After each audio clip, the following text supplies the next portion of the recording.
So this is a video for all the new Guardians, or people who are ready to fully jump into Destiny 2. All you vets and people who are already on board, you probably know some of the stuff here, but new things are getting released every few months, so maybe this will help in the future. This isn't necessarily a know-all guide on how to get started, but this is certainly something to take into consideration, the steps before getting started. Now, Destiny is a very heavily monetized game. I think we all are aware of this. Despite the website and Steam page displaying it boldly as a free-to-play game, let's be real. It's a free-to-try game. Granted, it lets you play ritual activities and earn gear and even run a dungeon and some raids, but that merely scratches the surface of what Destiny has to offer. What's a common question a lot of new players have when their interest is piqued and they're considering joining the Destiny universe? Odds are it's something along the lines of, do I need all the expansions to really get the experience, or what do I need to buy? Which is a completely valid question, given that there are a total of 14 different items in the Steam store, ranging from silver bundles to annual expansion deluxe editions, and a few passes in-game like dungeon passes, season passes, and others. So today, for people who are already in the mindset to spend money on getting on the Destiny train, people who perhaps have already played the free-to-play content and are hooked and want to go full force into the universe, I'm going to give you a few tips here on which ones to purchase in order to get the full experience. Throughout, I will be giving a heads up on some things to look out for in order to not fall into some of the traps that Bungie has laid out for the newlights. This is for the people who are ready to spend the money and want to know what to get. For anyone who is not sure on it, play the free-to-play version and get a feel of what there is. And if you are ready to buy expansions and all, come back here when you're ready. So where to begin? We will start with, which expansions do I need in order to experience everything? The full suite. Destiny, currently as of November 29th, 2023, has 4 expansions available, those being Shadowkeep, Beyondlight, Witchqueen, and Lightfall. The best way to go about getting the expansions for Destiny is through a bundle. On each platform, there is a bundle called the Legacy Collection. This bundle includes 3 of the 4 past expansions, not including the most recent. The Legacy Collection comes with Shadowkeep, which includes the Shadowkeep storyline, extra activities on the moon, access to the expansion's exotics, the Garden of Salvation raid, and the Pit of Heresy dungeon. Beyond Light, which includes the Beyond Light storyline, access to the Stasis subclass, access to Europa, and the activities it provides, the Deepstone Crypt raid, and the expansion's exotics as well. And finally, the Witch Queen, which includes the Witch Queen storyline, the exotics of the expansion, the Vow of the Disciple raid, and access to Savathun's throne world. This effectively supplies 3 of the 4 current expansions. Individually, these expansions cost about $30, but the bundle at MSRP is $60. But here's the strat. Buy this bundle on a sale. It goes on sale relatively frequently, and it is the holiday season, so even more frequently. Having the Legacy DLCs will grant you access to their stories, the ability to obtain a majority of the exotic weapons and armor Destiny 2 as a whole has to offer, and activities that are available for each. That leaves us with one other expansion to obtain, that being Lightfall. Despite the story not being great in the community's eyes, the content it provides too is essential for the full Destiny experience. That includes an array of exotic weapons, armor, and the ability to use the second Darkness subclass, Strand, that are key to much of Destiny's gameplay loop. Story missions containing important story beats in the Destiny timeline, and generally a lot of legendary loot obtainable through missions and activities paywall to the expansion. The most recent expansion is typically the most expensive purchase you'll make for Destiny, as Lightfall, the most recent, is still $50 MSRP. Keep an eye out for sales on this as well. That will be a reoccurring word I cannot emphasize enough. Sales, sales, sales. Now say you have 4 of 4 expansions. What's next?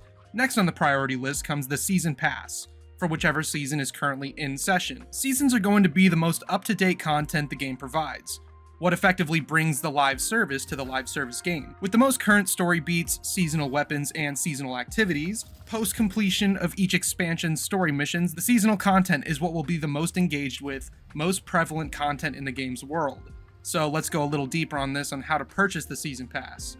There are a few different ways to go about this, but I'll show you the best method that gives the best value for your money. There are 2 available options for purchasing the season, one being simply the Season Pass and another being the Season Pass with 10 levels instantly unlocked. Just get the base version, trust me, you will blow through 10 levels faster than you think, so save yourself the money where you can here. Recently, Bungie made a very consumer-friendly decision to increase the Season Pass's price just above the $10 option for silver, therefore pushing you to purchase the $15 silver option. There's 2 methods here. You can either choose the $15 silver option and call it a day, or do what I did And check the Steam store for the Season of the Witch silver bundle or the Triumphant silver bundle. This gives you the same 1700 silver you'd get from the $15 bundle, but also gives you an emote, so, you know, it's just a little extra something on top. Either is fine. One just comes with an emote. So what's left here? Dungeons. Dungeons are left. I am a firm believer that dungeons should be included with the expansions they're involved with, but unfortunately, that's just not the world we live in. So, if you want the dungeons, you will have to purchase the dungeon keys. The dungeon keys are only obtainable through the in-game store and cost silver. Each dungeon pass includes 2 dungeons from their respective years. They're not essential, but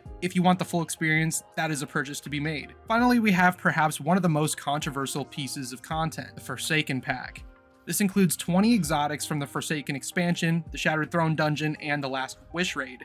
Relatively good exotics too. Technically, you don't need it because there are plenty of other great exotic weapons to obtain, so maybe hold out on this. But let's just do a quick recap here, then I'll give some tips that I think are helpful for navigating the microtransactions in the future. So initially, we have the Legacy Collection, which includes 3 of the 4 expansions. Lightfall, the most recent expansion. Now you have the core of the game available. Next is the Season Pass, which grants access to the current and developing seasonal storyline, activities, and loot. 2 dungeon keys, the Lightfall and Witchqueen dungeon keys. Forsaken pack for the 20 Forsaken exotic weapons. That's everything you need in order to have full access to what Destiny has to offer. Once again, I will emphasize, you should 100% wait for a sale on the Legacy Collection and maybe even a sale on the most recent DLC Lightfall. Season passes and dungeon keys never go on sale, so unfortunately those are just going to be sticker price all the time. With the way Bungie handles Destiny and its plethora of paywalls, unfortunately makes each feel rather essential. Without the expansions, you miss out on most primarily the exotics involved with each, and the raids they include. With the seasons, you miss out on the new armor sets, the latest PvE activities, and story. That's why I believe the expansions and the most current seasons are really the top priority here when it comes to the overall gameplay. Dungeons are relatively optional, so they can wait a bit if you wish. Now, generally speaking, they're all subjectively optional, I understand that, but this is for people who are ready to make the jump and submerge themselves in the world with all it has to offer. There's also the Bungie 30th Anniversary Pack that grants access to the Grasp of Avarice dungeon and additional loot from the Dares of Eternity PvE activity, but once again, this is not essential unless you want all the dungeons in the game. I would place this last on the priority list below the dungeon keys. Now you may ask, well, I have all these now, what about all the other options available for purchase like event cards, starter packs, silver purchases for cosmetics in the game store? My advice, do not touch those at all. Not one bit. Odds are, new cosmetics added to the Eververse eventually become obtainable in the Bright Dust section. Say they add a new armor ornament or a new sparrow that costs about $8 to $20 of real money, typically equal or more in cost than a full season pass. Wait a few weeks. It will show up in the Bright Dust store, Bright Dust being the obtainable currency in-game. Any starter packs, if you own the DLCs I mentioned earlier, you can earn all those weapons and armor. You don't have to spend money on those. Don't buy season pass levels. Don't buy event cards, don't buy any cosmetics in the Eververse for silver, wait for it to be available for Bright Dust. You can see which items will be sold for Bright Dust in a whole season by going to websites like Today in Destiny and checking the Eververse calendar. To conclude all of this, Bungie has far too many options to purchase. I hope I was able to narrow this all down to be a digestible guide on what to purchase if you are looking to purchase the expansions and to get full access to everything. Now once again, say it with me, wait for a sale. Good. Now for all the angry Destiny vets. This is a guide for people who want to get fully involved. No gatekeeping here. I'm trying to make the onboarding process a bit simpler without letting newlights accidentally make the wrong purchases, because it can be extremely confusing. I had to walk a friend of mine through this same process. Now, if you've followed this guide and all and are excited to hop in, I hope this helped you navigate your way, and I hope to see you all out there. I know there's a lot of bad press about Bungie and the way Destiny is handled, but I truly believe that Destiny, despite all of that, is a phenomenal, engaging, and deeply addictive time. Let yourself get immersed. Enjoy every activity available. Engage with the stories to be told. Become one with the universe here. It can be a pretty expensive ticket on, but I personally find it worth it. I have sunk over 2,200 hours into the franchise as a whole, and I've never been more active with it than I am now. Don't let others' pessimism, even my own, I'm guilty of it too, drive you away from the journey to be had. Destiny truly feels like a one-of-a-kind game, and damn can it feel gratifying. If any Destiny vets have any advice to give, leave some tips in the comments below. Nice comments, please. I know some of y'all are foaming at the mouth, ready to jump in and say, Tip number 1, just don't. That's not what we're doing here. We're trying to help people out. The people who want to get into the game. The people who want to experience the full suite of what Destiny has to offer. That's what this is for. Anyways, hope you guys enjoyed this or found something helpful here. Leave a like, subscribe if you wish. Helps out a lot more than you know. And if you have any questions, throw them down in the comments. And for anybody who wants to give some extra tips here, throw those in the comments as well. But good luck. Hopefully this narrowed it down a bit. Take care, y'all. I'll catch you on the flip side. Deuces.